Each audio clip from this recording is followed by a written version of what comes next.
ധനരാജ് രക്തസാക്ഷിത്വവുമായി ബന്ധപ്പെട്ട CPIM നേതാക്കളുടെ Facebook പോസ്റ്റിൽ വ്യാപകമായ വിമർശനം. CPIM കണ്ണൂർ ജില്ലാ സെക്രട്ടറി KK രാഗേഷിന്റെയും TI മധുസൂദന്റെയും പോസ്റ്റുകളാണ് വിമർശനമുള്ളത്. TI മധുസൂദൻ കമന്റ് ബോക്സ് പൂട്ടി കമന്റുകൾ ഡിലീറ്റ് ചെയ്തു. CV ധനരാജിന്റെ 10ാം അനുസ്മരണ ദിനത്തിലാണ് നേതാക്കൾ ഫേസ്ബുക്ക് പോസ്റ്റ് ഇട്ടത്. ഈ പോസ്റ്റിനടിയിലെ കമന്റുകൾ മുഴുവൻ വ്യാപകമായ വിമർശനമാണ്. ധനരാജ് രക്തസാക്ഷിത്വ ഫണ്ട് തിരിമറി ആരോപണം ഉയർത്തിയാണ് വിമർശനം.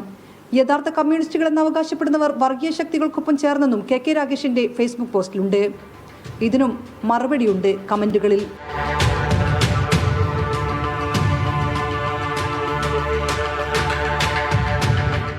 വിമർശനം രൂക്ഷമായതോടെ കമന്റുകൾ നീക്കി TI മധുസൂദനൻ കമന്റ് ബോക്സ് പൂട്ടി.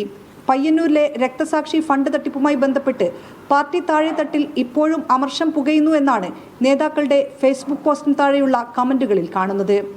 ഇന്ന് വൈകിട്ട് പയ്യന്നൂരിൽ CPMന്റെ നേതൃത്വത്തിൽ ധനരാജ് അനുസ്മരണം നടക്കും. മീഡിയ 1 കണ്ണൂർ.